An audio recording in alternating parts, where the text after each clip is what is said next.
მოიცანით სად ვართ? დიდი გამოცნობა არ ჭირდება საქართველოს ერთ-ერთი ყველაზე ახალი და ერთ-ერთი ყველაზე ძველი ქალაქი რუსთავი. ცოტა უცნაურად კი დავიწყეთ, მაგრამ მართლა ასე, იმიტომ რომ ძალიან ბევრს გონია, რომ რუსთავი ეს არის მხოლოდ მეორე მსოფლიო ომის შემდეგ აშენებული მეტალურგიული ქალაქი, ახალი, პრინციპში უმეტესობა ქალაქი ესეა. მაგრამ სინამდვილეში ეს არის ძალიან საინტერესო ისტორიის და ერთ-ერთი უძველესი თბილისის ძველი სხვათა შორის მინდა აღნიშნო. თუმცა, როდესაც ვამბობთ, რომ რუსთავში მივდივართ, კითხვა ისმება ძველში თუ ახალში. იმიტომ რომ შედარებით ახალი რუსთავიც გვაქვს, ხომ ასეა? ხო, აი ცოტა ვარ დაგაბნიოთ, არსებობს ძველი რუსთავი, რომელიც არის 40-50-იან წლებში აშენებული, აი გითხარეს. არის ახალი რუსთავი, უფრო შედარებით თქვათ 70-80-იან წლებში აშენებული და არის უძველესი რუსთავი, რომელიც არის ანტიკური პერიოდიდან დაახლოებით მე-13 საუკუნემდე არსებობდა. და რომელსაც აუცილებლად ვნახავთ დღეს. სამივე რუსთავს დღეს ვნახავთ. სამივეს ვნახავ და ჩემთვის ერთ-ერთი უსაყვარლესი ქალაქია, რადგან ძალიან ბევრი კარგი ადამიანი მყავს, მეგობარი ამ ქალაქიდან და ჩემთვის მნიშვნელოვანია, რომ კარგი ქალაქი ყოველთვის შობს ძალიან კარგ ადამიანებს. მეც მყავს მეგობრები, სხვათა შორის დები და ძმა აფციაურები, რომ დავაკონკრეტო. მეც ძალიან მიყვარს აქაურობა, მაგრამ აქ პირველად ვართ და ახლა ვარ ადგილზე, საიდანაც იშლება მთლიანი ხედი ყველა რუსთავზე, ეს არის ჯვარი. ხშირად მოიხსენებენ როგორც იაღლუჯის თასს. ეს არის ერთ-ერთი საუკეთესო ხედი რუსთავზე და ძალიან ხშირად გავიგია რომ აქ ეს აშენდება, ეს გაკეთდება, ჩემ ბავშვებიდან ეს გვესმის. გაკეთდება კი არა, მოსასვლელი გზად იმდენად მძიმეა, რომ თუ არ გყავს მაღალი გამალობის მანქანა, შეიძლება რაღაცა ნაწილები დატოვა.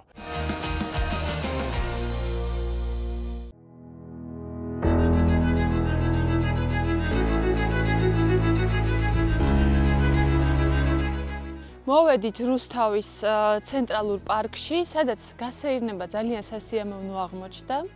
არის ძალიან მოწესრიგებული ბილიკები და არამარე არის მოვლილი ნამდვილად, ამას ვერ დავუკარგავთ. გარდა ამისა, აქვე პარკის ბოლოში არის რუსთავის ციხე, სადაც ახლაც მიმდინარეობს ძალიან საინტერესო არქეოლოგიური გათხრები.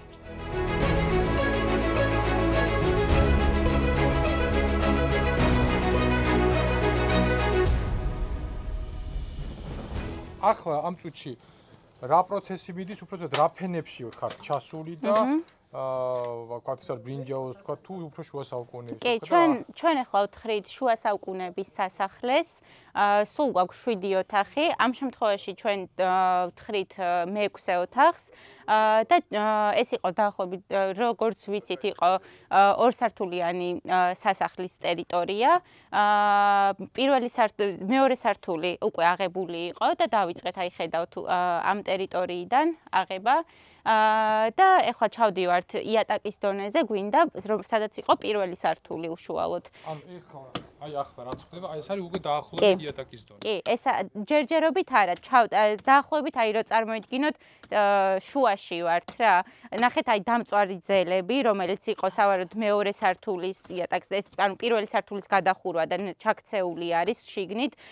ძალიან დიდი მასა იყო აქ როგორც კრამიტის, ასევე აგურის, რომელიც ნუ ესე შუაში ჩაიქცა რა, სავარაუდოდ და მაგ მასას ვიღებთ. დაახლოებით რა ვიცი 2 თვე-ნახევარია, რაც აქ მუშაობთ და რა ვიცი ჯერჯერობით არ ჩავედით. სასახლე ახსენებდა, ეს რომელი საუკუნეების? ეს არის მე-19-11 საუკუნეების სასახლე, კი. ფენები თვითონ შეიძლება დავლა უკვე იყოს უფრო ადრინდელი ფენები, თუმცა ნუ ეს სასახლის ტერიტორია არის ეს პერიოდი.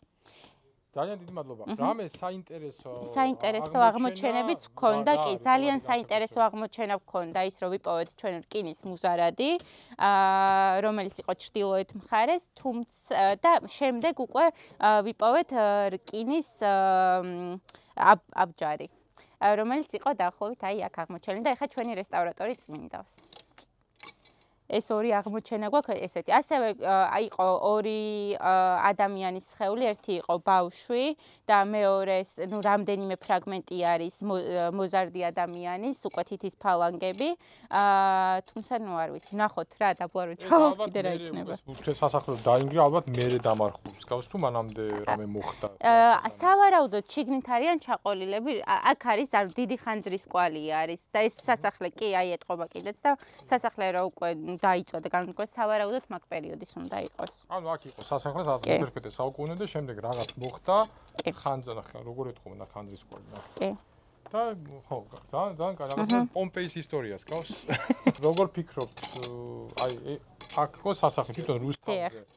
რამდენად საინტერესო იქნება ეს ჩვენი სტუმრებისთვის, რომ ჩამოვიდნენ მარტო არქეოლოგი არა, თქვა და ძალიან საინტერესო პროექტი არის დაწყებული პირველ რიგში მაგას ვიტყვი, რომელიც წელს დაიწყო და ძალიან მნიშვნელოვანი იქნება, როგორც აი თვითონ ქალაქის გაცნობის კუთხით რო ჩამოვლენ არა მარტო ქართველები ან სკოლის მოსწავლეები, არამედ უცხოელებისთვისაც საინტერესო იქნება. თან თუ უკვე ხედავთ, რომ ძალიან მნიშვნელოვანი აღმოჩენები გვაქვს და აქედან გამომდინარე საინტერესო იქნება. ჩვენი გადაცემა დავიწყეთ დღეს ასე, რომ ყველას გონია რუსთავი არის ახალი ქალაქი, სინამდვილეში თბილისზე ძველია. როგორც თავისი ისტორიით, ერთ-ერთი დადასტურება ამის. ძალიან კარგი, ძალიან დიდი მადლობა. წარმატებები და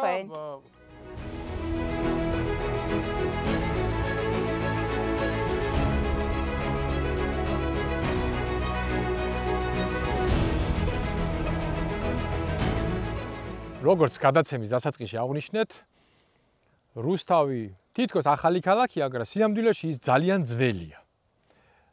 ის ანტიკური პერიოდიდან უკვე არსებობს, როგორც დასახლებული პუნქტი, ჯერ კიდევ მანამდე ბრინჯაოს ხანაში არსებობდა აქ დასახლებული პუნქტი, რასაც არქეოლოგიური გათხრები მოწმობს, ხოლო მისი ასე ვთქვათ ერთგვარი ოქროს ხანა უკვე იწყება დაახლოებით მე-4 საუკუნიდან, როცა ძალიან ცნობილი ქართლის მეფე მირიანი, რომელმაც ქრისტიანობა სახელმწიფო რელიგია დაამკვიდრა, მის შვილს რევს გადასცა, უფლისწულ რევს გადასცა ეს ადგილი სამართავად.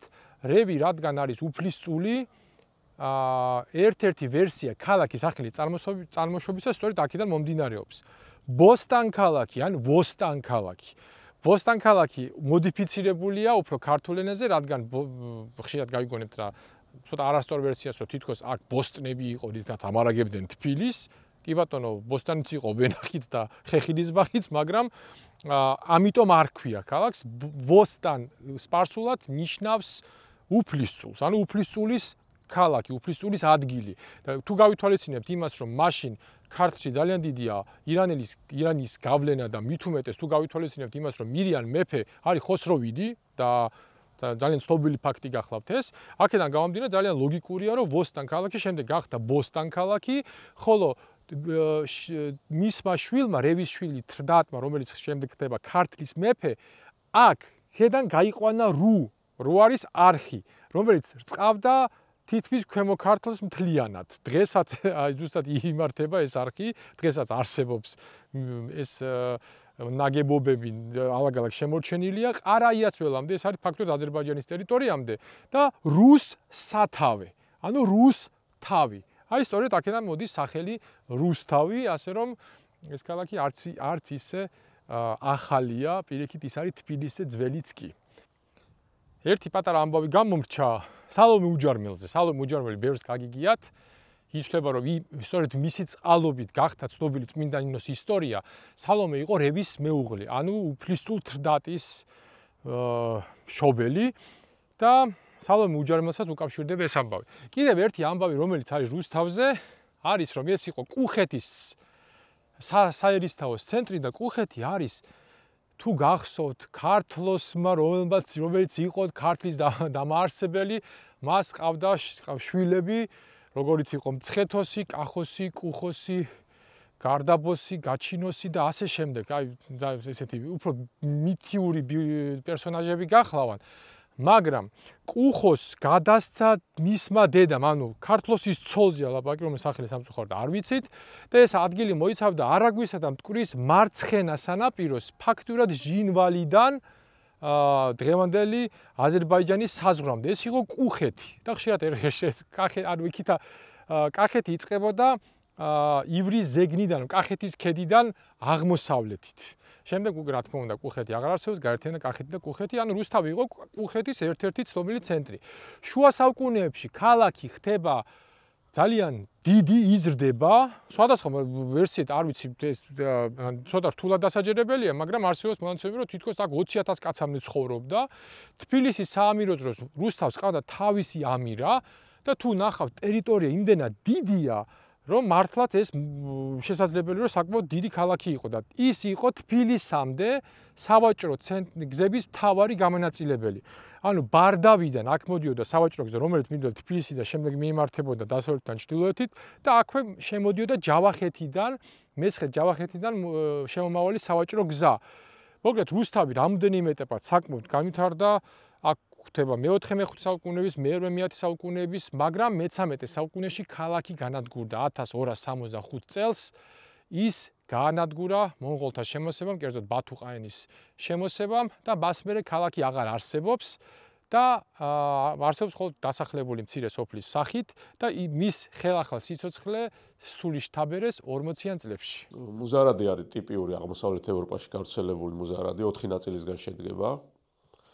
ეს ნაწილები ერთმანეთთან დაკავშირებული არის მოქლონებით, რომელიც ძალიან კარგად იკითხება კიდეებში, აი რო გაყვებით, ჩანს კიდევაც აი. ეს არის მოქლონები, რითაც მაგდება ეს ფირფიტები ერთმანეთთან. და შეკრული იყო ქვევით ესეთი გვირგვინისავით, ესეთი სალტეთი რა, რკინის სალტეთი. ამ ტიპის მუზარადი ნაპოვნია დაახლოებით 40 წელი მთელს აღმოსავლეთ ევროპაში, დაწყებული ბალტიისპირეთის რეგიონიდან, დამთავრებული შავი ზღვის რეგიონით. ძირითადად თარიღდებიან ეს მე-11-მე-12 საუკუნეებით რა, ძირითადი მონაპოვარი რაც არის. ანუ ეს მუზარადი არის ტიპიურად რაც ქართველებს გვახასიათებდა? საქართველოშიც არის გავრცელებული. მათ შორის, ნუ ძირითადად ნაპოვნი 40 წელი არის, რომელიც აღმოსავლეთ ევროპაში იყო გავრცელებული. ამას მონათესავე რა, ამ ტიპის მუზარადები რა. ტიპოლოგია დგინდება აი თვითონ ფირფიტების აი ესეთი დაკბილული ის აქვს რა კიდეები და მაგითი დავადგინეთ ეს ტიპოლოგია. ჯაჭვისპერანგეს მე-9 ნუ მე-10 საუკუნე დიდი ალბათობით რა. ჯერჯერობით მაგის თქვა შეიძლება. უბრალოდ გაწმენდის შედეგად გამოჩნდება რა. როგორი რასთან გვაქვს საქმე. ესე წინასწარ თქვა ძნელია რა. და მუზარადს გააჩნია ზარადი, ანუ ეს დამცავი რა, კისრის და ყელის დამცავი. ჯაჭვის გოლების გაშედგება ზარადი, რომელიც ეიცავდა კისერს და ყელს.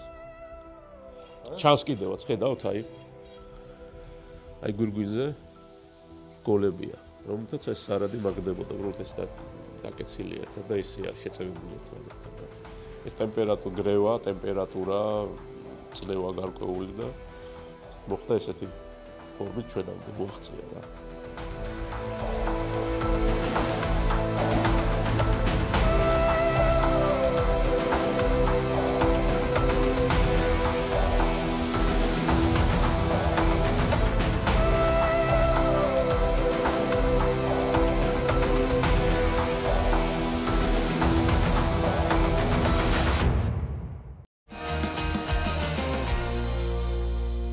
რუსთავის ახალი ცხოვრება, სიცოცხლე დაიწყო 1954 წელს, მაშინ, როდესაც აქ გადაწყდა მეტალურგიული ქარხნების აშენება. სწორედ მაშინ გადმოასახლეს მთლიანი საქართველოდან, ასე ვთქვათ, ახალგაზრდა მუშა ძალა. ახალგაზრდები, მაგიტომაც უწოდეს რუსთავს სიჭაბუკის ქალაქი. სწორედ ალბათ ამან განაპირობა ის, რომ რუსთავი ითვლება როკის მამა ქალაქად საქართველოში. მაშინ, როდესაც თბილისშიც აკრძალული იყო როკ კონცერტებიც და მთლიან საბჭოთა კავშირშიც, რუსთავში შეიძლებოდა როკ კონცერტზე დასწრება, ეს იქნებოდა ფარულად თუ ნახევრად ფარულად, მაგრამ ფაქტი ფაქტად რჩება. რუსთავი ქალაქად 48 წელს გამოცხადდა. ეს ადგილი, სადაც ახლა მე ვარ, ეს არის განახლებული თავისუფლების მოედანი ძველი რუსთავის. ირგვლივ შეგიძლიათ დაათვალიეროთ არქიტექტურა, რომელიც სტალინური პერიოდის არის 40-იან 50-იან წლებში აშენებული. აქვე არის თეატრის შენობა, სადაც ახლა გადავინაცვლებთ.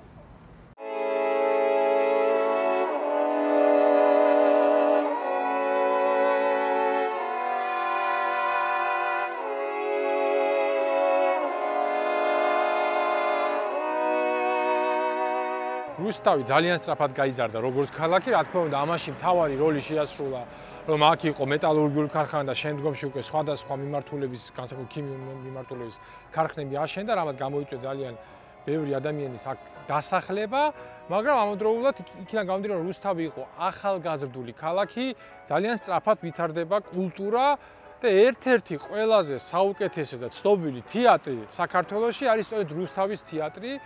შედარებით ახალია, რადგან დაარსდა 1967 წელს, მაგრამ ერთ-ერთი საუკეთესო თეატრი 1967 წელს გიგა ლორთქიფანიძემ, რომელიც მაშინ იყო მარჯანიშვილის თეატრში მუშაობდა, რაღაც უთანხმოების გამო თვითონ წამოვიდა იქიდან და 26 მსახიობი გამოყვა, მათ შორის ისეთი ცნობილი ვარსკვლავები, როგორც იყვნენ ოთარ მეუნეთუხუცესი, თენგიზ არჩვაძე, ლეო ანთაძე, გივი ბერიკაშვილი, იახობუა, ასე შემდეგ და ასე შემდეგ, ყველას ვერ ჩამოვთვლით და აქ ისეთი კარგი თეატრი ჩამოყალიბდა, რომ თბილისიდან დადიოდნენ და საქართველოს სხვადასხვა კუთხიდან სპეციალურად რუსთავში, როდესაც იყო პრემიერა. და რუსთავის თეატრში ბილეთის შოუნა გაცილებით პრობლემური იყო, ვიდრე თბილისის თეატრებში.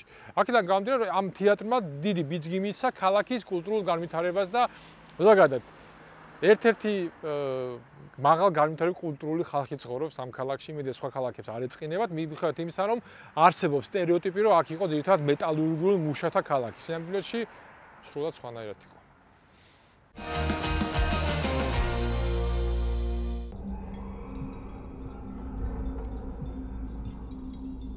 რუსთავში ერთ-ერთი პირველი და უმსხვილესი საწარმო იყო მეტალურგიული ქარხანა, რომელიც აწარმოებდა ძირითადად მილებს და არმატურას. მეორე მნიშვნელოვანი ქარხანა აზოტი იყო, რუსთავის ქიმიური ქარხანა, რომელიც მინერალურ სასუქს, ამიაკს და სხვა ნივთიერებას აწარმოებდა. ის ერთ-ერთი ყველაზე დიდი საწარმო იყო მთელ კავკასიაში. ასევე იყო ქიმიური ბოჭკოს ქარხანა, რომელიც სინთეზურ ბოჭკოებს აწარმოებდა ტექსტილის მრეწველობისთვის. იყო მანქანათმშენებლობის და ავტონაწილების მცირე საწარმოები. ამ ქარხნების 90% დღეს არ ფუნქციონირებს და შენობები სავალალო მდგომარეობაშია. ხოლო რუსთავის აზოტი და რუსთავის მეტალურგიული ქარხანა დღემდე აქტიურ ფაზაშია.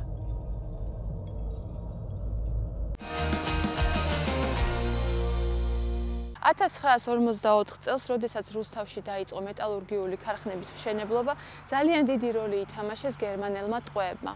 და არა მარტო რუსთავში, მთელი საქართველოს მასშტაბით მათ მიუძღვის ძალიან დიდი წილი კარგად მყარად აშენებულ შენობებში.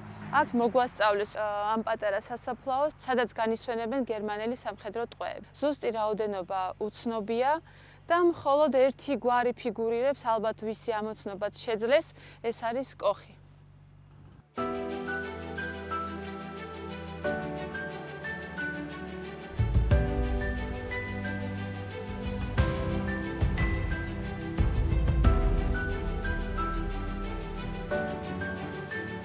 აქ გადის ცენტრალური გზა ჩემს უკან, მაგრამ ვართ გზიდან გადმოსულები, დავდივართ ამ დიდ ბალახებში და ვიპოვეთ აი ასეთი რამ, სადაც წერია, რომ 1996 წლის 1 თებერვალს აქ ჩაიყარა საფუძველი საბავშვო რკინიგზის მშენებლობას. ანუ ეთქობა საბავშვო რკინიგზის პარკი უნდა გაკეთებულიყო, როგორც მუშტაიდის პარკში გვაქვს. მაგრამ ზოგადად რაც ყველაფერი 80-იანი წლების ბოლოს დაიწყო, უმეტესად ან ნახევრად, ან საერთოდ ვერ მოესწრო მისი დასრულება და აქედან გამომდინარე დარჩა ეს ადგილი ასე მიგდებული და ზოგადად აქვე აი ახლა ნახავთ კიდე სხვა ადგილებსაც რუსთავმა ძალიან დიდი დარტყმა მიიღო 1991-95 წლებში, როდესაც ფაქტობრივად გაიძარცვა ყველაფერი და ეს ერთ დროს ძალიან მაგარი ქალაქი ფაქტობრივად ნახევრად ჯარში ჩაბარდა. მაგრამ საბედნიეროდ ეს ყველაფერი დარჩა წარსულში და დღეს უკვე ამუშავდა რამდენიმე ქარხანა. თბილისთან სიახლოვემაც თავისი როლი ითამაშა, რომ ქალაქი დღემდე იზრდება და საერთოდ მოსახლეობით გაასწრო ქუთაისს. და ძალიან საინტერესოა, მაგრამ დღეს რუსთავში გვაქვს ძალიან ბევრი ადგილი, სადაც გვაქვს შემორჩენილი ძველი საბჭოთა წარსულის მძიმე კვალი და ასევე 90-იანი წლების მძიმე კვალი. ამიტომ ნახავთ რაღაცებს.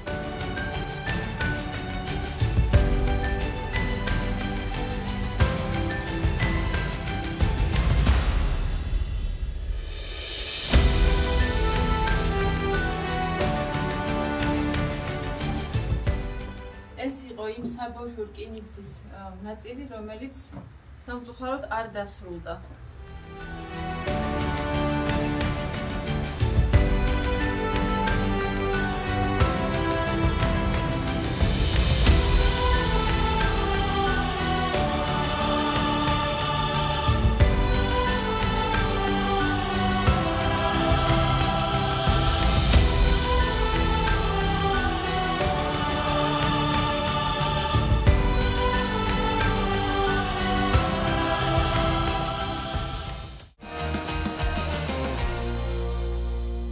კიდევ ერთი არაჩვეულებრივი ლამაზი და მზიანი დღე გავატარეთ ერთ-ერთ საქართველოს ერთ-ერთ ულამაზეს ქალაქში, რუსთავში.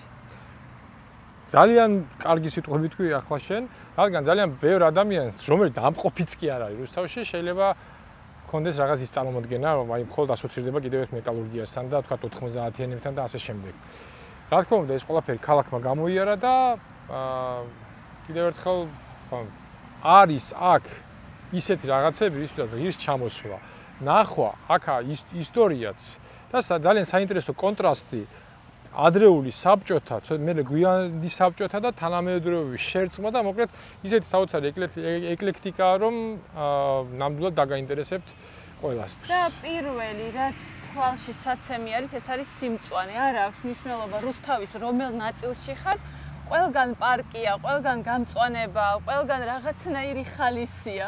მოკლედ, ძალიან მოგვეწონა ეს ქალაქი, მე ნამყოფი კი ვიყავი ბევრჯერ, მაგრამ ასე საფუძვლიანად მე პირადად არ დამითვალიერებია. ასე რომ მოგწერეთ თუ საწავიდეთ რომელი ქალაქი თუ რომელი რაიონი გადავიღოთ, რადგან საქართველო ამოუწორავია და გვაქვს ძალიან ბევრი იდეა, მაგრამ თქვენ თუ რამეს გვეტყვით საინტერესო, ჩვენ ეს ძალიან დაგვეხმარება და გამოიწერეთ ჩვენი არხი, არ დაგავიწყდეთ. კარგად. ვუბრუნდებით მცხეთას და მის ნაკლებად ცნობილ ადგილებს. წინ გველოდება სამთავროს აკლდამები, ციხე-დიდის კოშკი და დიდებული არმაზის ციტადელი.